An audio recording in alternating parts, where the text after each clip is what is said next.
오늘의 말씀 베드로전서 4장 1절에서 6절 말씀입니다. 그리스도께서 이미 육체의 고난을 받으셨으니 너희도 같은 마음으로 갑옷을 삼으라. 이는 육체의 고난을 받은 자는 죄를 그쳤으니 그 후로는 다시 사람의 정욕을 따르지 않고 하나님의 뜻을 따라 육체의 남은 때를 살게 하려 함이라. 너희가 음란과 정욕과 술 취함과 방탕과 향락과 무법한 우상 숭배를 하여 이방인의 뜻을 따라 행한 것은 지나간 때로 족하도다. 이러므로 너희가 그들과 함께 그런 극한 방탕에 다름질하지 아니하는 것을 그들이 이상히 여겨 비방하나 그들이 산자와 죽은 자를 심판하기로 예비하신 이에게 사실대로 고하리라. 이를 위하여 죽은 자들에게도 복음이 전파되었으니 이는 육체로는 사람으로 심판을 받으나 영으로는 하나님을 따라 살게 하려 함이라.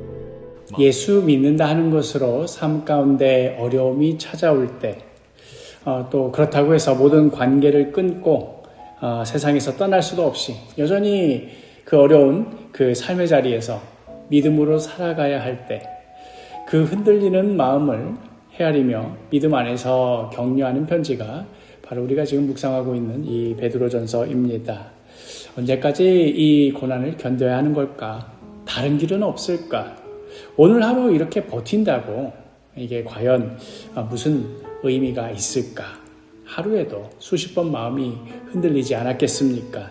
그러한 신자들을 향하여 사도 베드로는 예수님 이야기를 합니다. 오늘 본문 1절 그리스도께서 이미 육체의 고난을 받으셨으니 너희도 같은 마음으로 갑옷을 삼으라. 이는 육체의 고난을 받은 자는 죄를 그쳤음이니.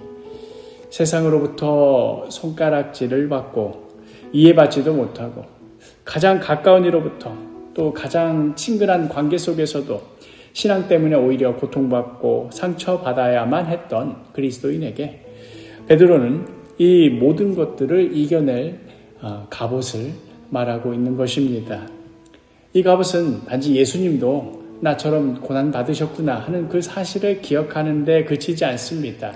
고난을 피하기 위하여 하나님의 뜻을 저버린다거나 어떤 다른 것과 타협을 한다거나 하지 않고 끝까지 그 아버지의 뜻에 순종하셨던 그리스도의 마음으로 무장하는 것입니다. 여기 1절의 표현 가운데 육체의 고난을 받은 자는 죄를 그쳤다 하는 이 표현이 조금 오해를 살만하기도 하지요. 이게 육체의 고난을 통해서 죄를 씻는다 하는 식의 어떤 고행이나 어떤 육체적인 것으로 행위 구원을 이룬다 하는 그런 말이 아닙니다. 예수 그리스도를 따르기 위하여 고난까지도 감수하는 자는 이전의 죄와 결별한 자이다 하는 의미입니다. 고난을 피하기 위한 삶을 사는 것이나 혹은 어떤 종욕을 따르기 위한 그런 삶이 아니라 이제는 하나님의 뜻을 따라가는 그런 자다 하는 말입니다. 3절에 너희가 음란과 정욕과 술 취함과 방탕과 향락과 무법한 우상 숭배를 하여 이방인의 뜻을 따라 행한 것은 지나간 때로 족하도다. 사실 이들 그리스도인들이 여러 어려움에 처하게 된 그 주된 이유 중 하나는 전에 그들이 원래 이방인이었지 않습니까? 그러했던 것처럼 예수 모르던 그런 이방 사람들이 살던 대로 음란과 정욕과 술 취함과 방탕과 향락과 우상 숭배를 이제 예수 믿었다는 그 이유로 더 이상 행하지 않기 때문입니다. 이방인들 입장에서는 자기네들이 잘못된 것이라기보다는 어느 날 저 친구가 예수 믿기 시작하더니 자신들과 뭔가 다르게 변해버린 그 친구가 잘못된 것처럼 보였습니다. 4절 말씀 이러므로 너희가 그들과 함께 그런 극한 방탕에 다름질하지 아니하는 것을 그들이 이상히 여겨 비방하나.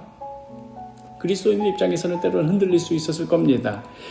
자신들이 행하던 것이 죄인 줄 몰라서 이게 죄일까 아닐까 그게 몰라서 흔들리는 것이 아니라 자신을 둘러싼 수많은 사람들이 예전에 그 삶이 당연한 것이고 그 죄악 속에서 서로 죄 지으면서 오히려 서로 간에 소속감을 느끼고 심지어는 함께 죄를 짓지 않는 것을 이상히 여기며 비방하기까지 하니 도대체 이런 비방을 감수해 가면서까지 이 익숙한 관계 속에서 홀로 낯선 사람이 되어가는 이 고통을 감당해 가면서까지 굳이 이렇게까지 해가면서 예수 믿어야 하나? 다른 길은 없을까? 흔들렸을 것입니다.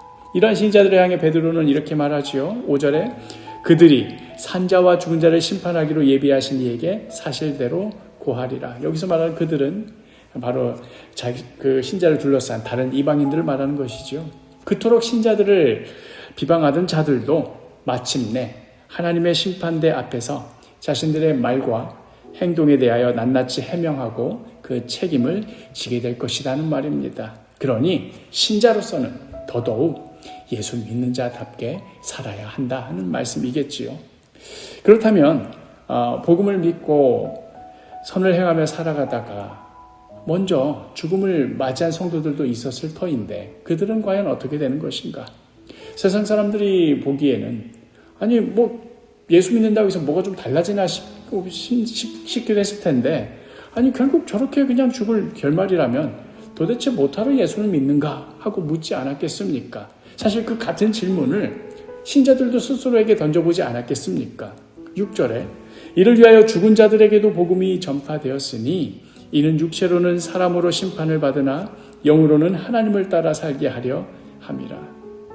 베드로는 지금 죽은 자에게 복음이 언제 전해졌느냐 그것을 설명하려는 것이 아니라 복음이 그들에게 전해진 그 목적을 설명하려는 것입니다. 예수를 믿고서도 이 세상 가운데 결론을 보지 못한 채 먼저 간 그리스도인들도 육체로는 다른 사람들과 마찬가지의 그런 죽음을 맞았습니다. 어떤 이들은 세상의 비방과 정죄 아래 죽었을는지도 모르겠습니다. 저것 봐라 예수 믿었는데 결국 저렇게 죽었다. 사람의 판단으로는 그들이 패배하고 사라진 것처럼 보였을지도 모르겠습니다. 그러나 그들은 하나님의 판단 안에서는 살아있는 자들이며 마침내 그리스도의 부활 생명에 참여하게 될 것입니다. 예수를 따르기 위해 감수한 고난과 그 고난 속에서도 지켜낸 믿음과 순종은 결코 땅에 떨어지지 않을 것입니다. 사랑하는 사도교 식구 여러분, 우리는 그리스도의 마음으로 무장해야 합니다. 고난 앞에서도 하나님 아버지의 뜻을 저버리지 않으시고 끝까지 순종하셨던 우리 주님의 마음을 우리의 갑옷으로 삼아야 합니다. 세상 사람들의 평가가 우리의 최종 결론이 아닙니다. 사람들이 우리를 이상하게 여기고 비방한다 하더라도 마지막에 우리의 삶을 판단하시는 분은 하나님이십니다. 심지어 죽음조차도 하나님을 따라 살아온 우리의 믿음과 순종을 결코 헛되게 하지 못합니다. 우리를 붙드시는 하나님께서는 죽음 너머서에서도 우리를 산자로 붙드시며 마침내 그리스도의 부활 생명에 참여하게 하실 것이기 때문입니다. 그러므로 고난을 피하기 위하여 죄로 돌아가지 마십시오. 사람의 정욕이 아닌 하나님의 뜻을 선택하십시오. 오늘 하루도 그리스도의 마음으로 굳게 무장하고 비방과 때론 손해 속에서도 하나님께서 기뻐하시는 그 길을 담대히 걸어가시는 우리 사도교회 한 사람 한 사람 되기를 간절히 축복합니다.